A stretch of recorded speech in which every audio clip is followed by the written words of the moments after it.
Je suis Laura Cartanel et je photographie les animaux depuis bientôt 5 ans. Aujourd'hui, je vous présente la caméra IG600 de Easyker. Ils me l'ont gentiment envoyée.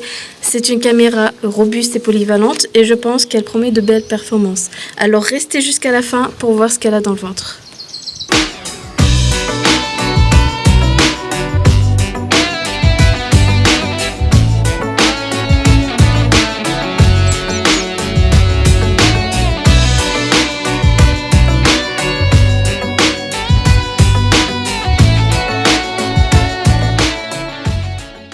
Avant de rentrer dans les détails techniques, voyons ce qu'il y a à l'intérieur de cette boîte. On y retrouve la caméra. On a également une notice d'utilisation bien pratique pour se familiariser rapidement avec toutes les fonctionnalités de la caméra. Il y a cette petite boîte dans laquelle on retrouve un câble USB pour transférer les vidéos et les photos sur votre ordinateur. Des fixations pour pouvoir l'accrocher à un arbre ou tout autre support extérieur, des piles AA pour faire fonctionner la caméra et une sangle pour pouvoir l'accrocher facilement à un arbre ou un poteau. Voilà la caméra. On va d'abord retirer toutes les protections.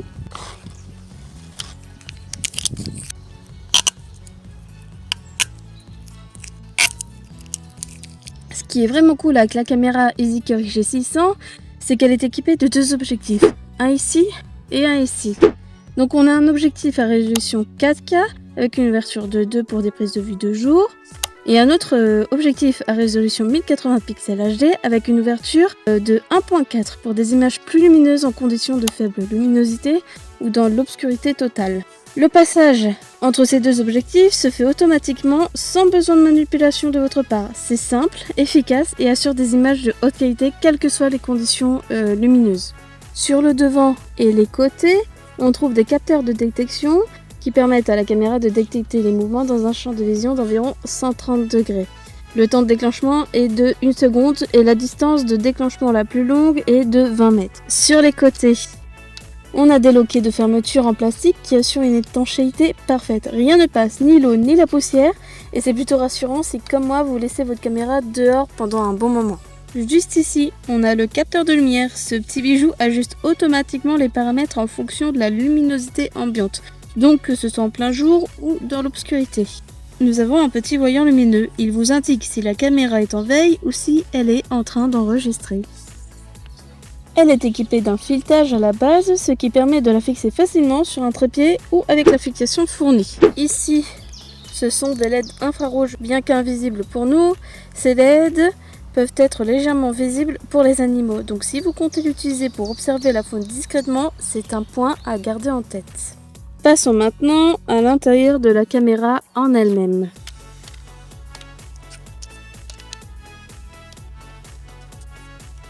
Voilà comment elle se présente.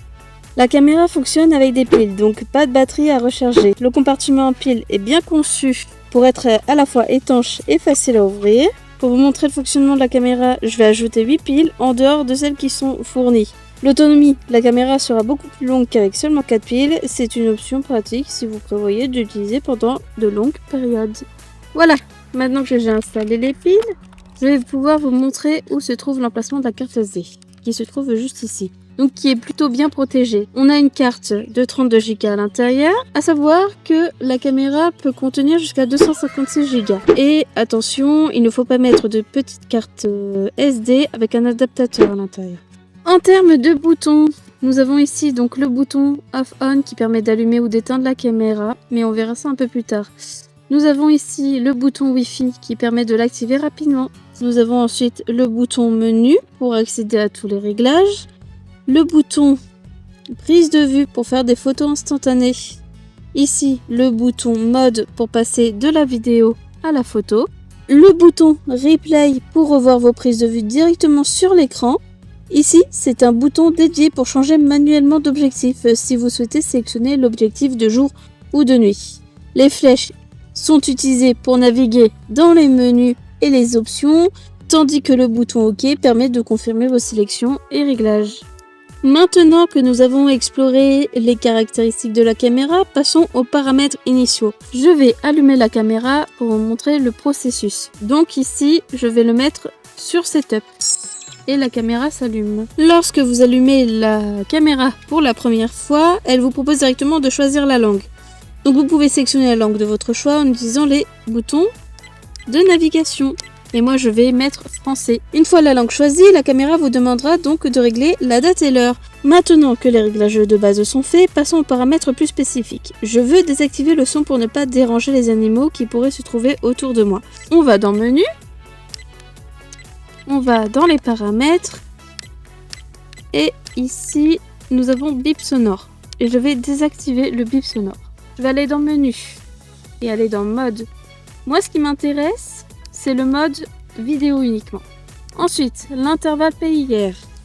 Ce réglage détermine le temps entre deux détections de mouvement, ce qui signifie que la caméra attendra 30 secondes avant de déclencher une nouvelle détection. En ce qui concerne la sensibilité PIR, il y a 3 réglages disponibles. Haut, milieu, faible. La sensibilité PIR, c'est ce qui détermine la réactivité de la caméra au mouvement. Le réglage élevé détecte les mouvements les plus légers, comme les branches bougeant lorsqu'il y a du vent. Le réglage moyen, donc milieu, offre une détection standard. Et ensuite, le réglage faible minimise les détections pour éviter les fausses alertes. Je vais rester sur milieu pour une détection équilibrée. Le laps de temps détermine la durée pendant laquelle la caméra prendra des photos ou des vidéos à intervalles réguliers. Pour l'instant, je laisse cette option sur désactivée. Je n'ai pas besoin de prise de vue en continu. Nous avons ensuite l'enregistrement en boucle. Lorsque cette option est activée, les nouveaux fichiers remplaceront les plus anciens lorsque la carte mémoire sera pleine.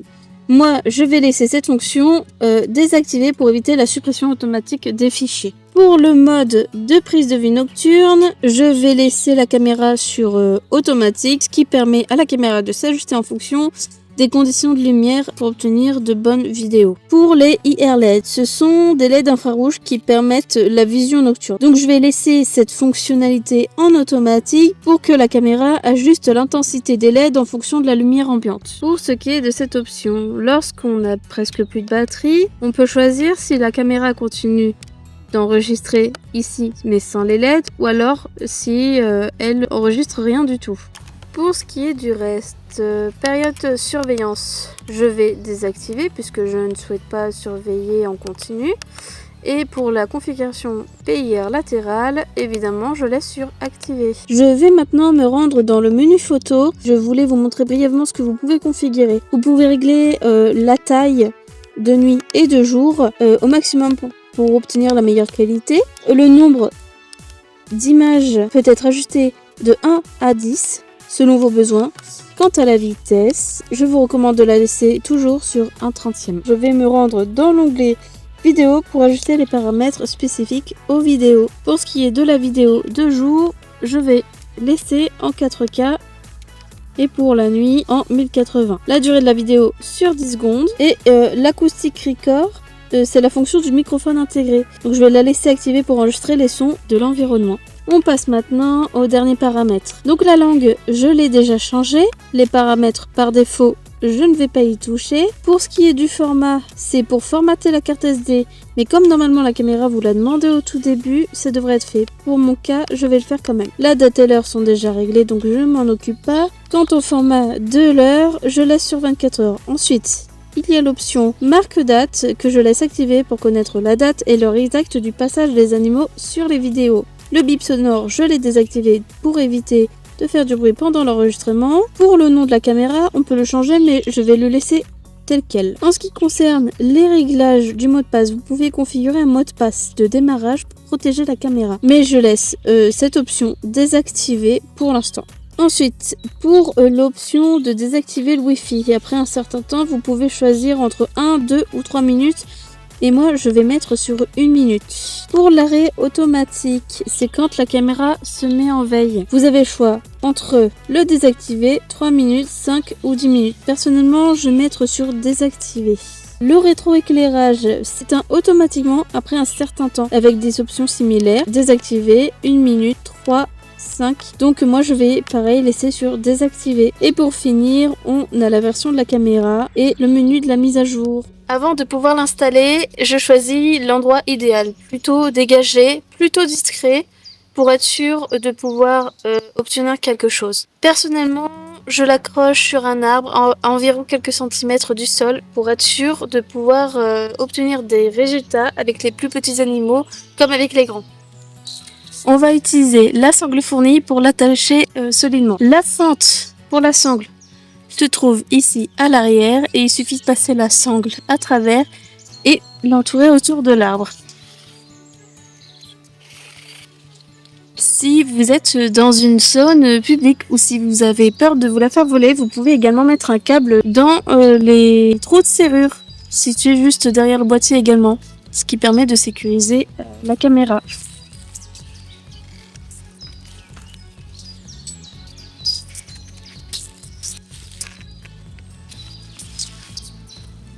Une fois que tout cela est fait, je mets en mode on et la caméra est prête à faire son travail. Grâce à la détection PIR, elle commencera automatiquement à capturer les mouvements dans son champ de vision. Je vais maintenant m'éloigner pour ne pas interférer avec le fonctionnement de la caméra et la laisser faire ce pourquoi elle est conçue. On se retrouve plus tard pour voir ce qu'elle a capturé.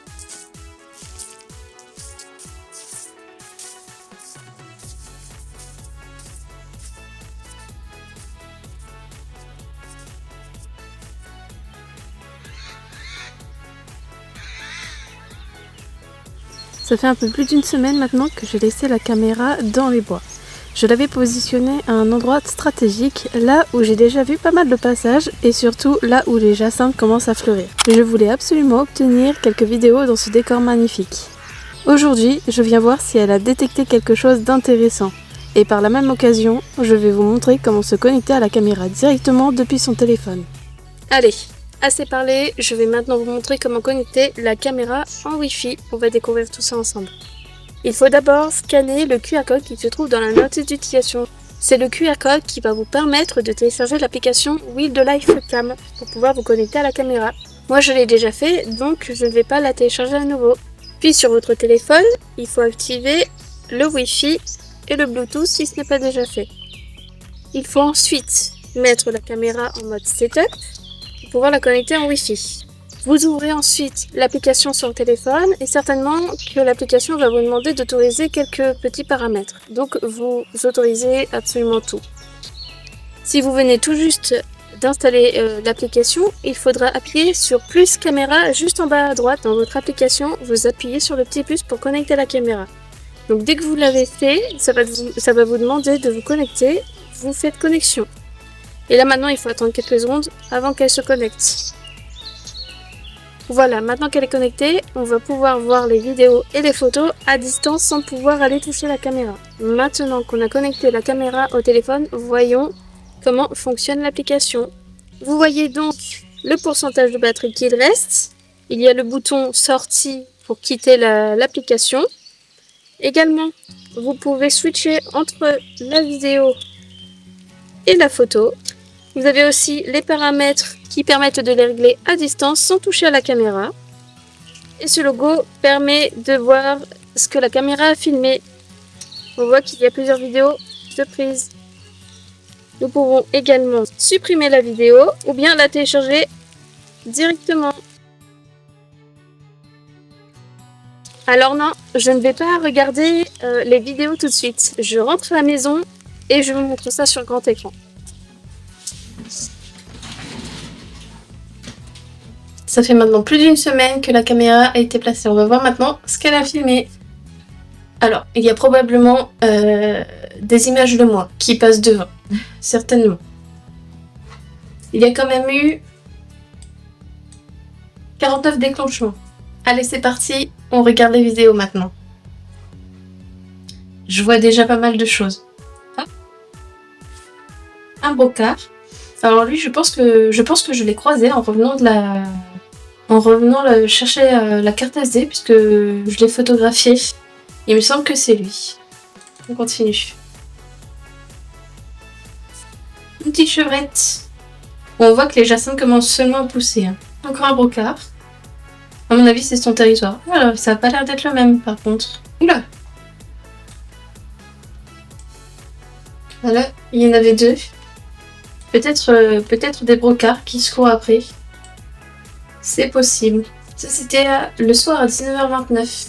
Petite chevrette. Oh, c'est possible qu'elle soit pleine. Enfin, je sais pas ce qui se passe, mais là, la qualité, elle est pas terrible. On la revoit passer. En pleine nuit. Oh, renard. Quelle heure? Minuit 2. Et il passe furtivement. Encore un déclenchement de nuit. Ah bah, j'ai encore le brocard. Ouais, ça, je pense vraiment que c'est son territoire. Et puis il adore se gratter les bois contre les arbres. Hein. C'est dommage parce que les vidéos ne durent pas plus de 10 secondes, j'ai l'impression. Comme mon avis, j'ai dû faire une mauvaise manipulation avant de la mettre, mais normalement elle dure 30 secondes. Encore une chevrette. Youh, elle saute bien. Hein. Encore une chevrette. Mais de toute façon, je m'en doutais, hein, c'est un secteur où il y a beaucoup de chevreuils. On voit évidemment que les jacinthes poussent quand même. Oh, toujours la même, je pense. 19h28. Ouais, là, elle a redéclenché. Ah, elle passe juste. Ouh, c'est vrai qu'elle m'a l'air quand même assez grosse. Qu'est-ce que c'est? Ouf.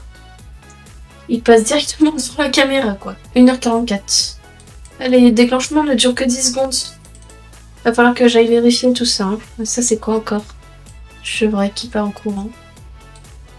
Et il y a pas mal de passages de chevreuil, en tout cas. Je crois que je l'ai posé le 7 avril. Nous sommes le 12 et il n'y a eu que des chevreuils pour l'instant. Il est quand même beau. Hein. Encore. Bah là, là, on voit la chevrette avec le brocard. 6h30. J'espère que j'ai bien mis à la bonne heure aussi, parce que 6h30, il fait pas jour, hein, il me semble. À mon avis, il doit y avoir 1 heure d'avance. Je pense plutôt qu'il est 7h30. Regardez ce qu'il fait. C'est trop mignon. Ah, c'est dommage que ça ne dure pas. À mon avis, ça se déclenche après quand même. Ah bah non, là, ils sont plus là. Ah non. Ah, brocard. Ah, j'ai l'impression que c'est pas le même. Peut-être que je me trompe. 6h33. Oh bah si. Enfin, 7h33 du coup, j'imagine. Moi aussi, ça doit être lui. Hein. Regardez le faire. Incroyable. Il est trop mignon. Ah, j'aimerais que ça continue. Encore 30 secondes, mais bon. Hop là. Jusqu'à présent, on n'a eu que des chevreuils. Hein. C'est fou ça. 6h40. C'est toujours le même. Ah, on la voit bien. La qualité, elle est incroyable hein, quand même. Waouh. Magnifique. Encore des chevreuils. Vous savez que le brocard lui court après quand même. Hein. Il est beau, hein. Ah. On dirait qu'il a repéré la caméra quand même. Quelle heure? 19h49. Ce qui ferait 20h49 si l'heure est pas la bonne, est pas bien réglée. Oh, il a vu la caméra. Oh, il est magnifique. C'est possible qu'il y ait mon odeur aussi dessus. Oh là là, on va le revoir.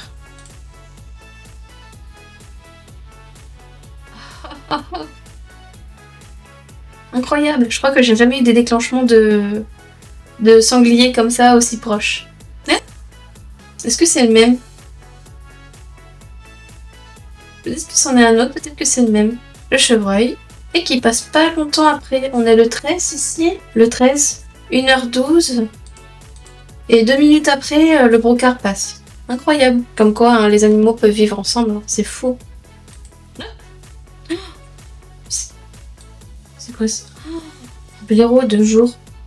Alors déjà, avoir des déclenchements de blaireau, c'est rare. Pour moi, hein, dans mon secteur. Mais alors de jour, c'est moi, je vois pas sa tête. Encore le brocard. Je pense que je pourrais carrément aller faire un affût là-bas, hein, finalement. Ce serait magnifique avec les jacinthes. Oula, elle a chaud là. 14h08. On voit hein, qu'elle a la bouche ouverte.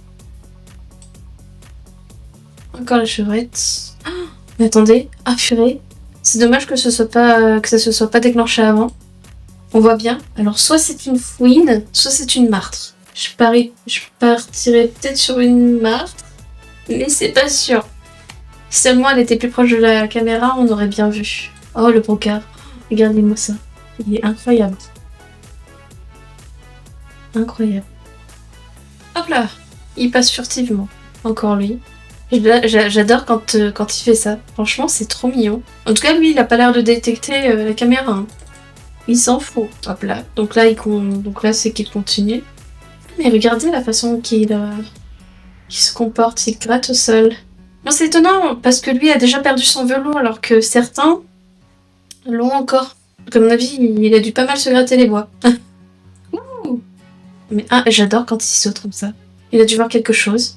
Ah, mais c'est possible que ce soit celui que j'ai photographié. Et je l'ai vu partir en courant, je sais pas pourquoi. Mais c'est sûr que c'est lui. Du coup, il est passé.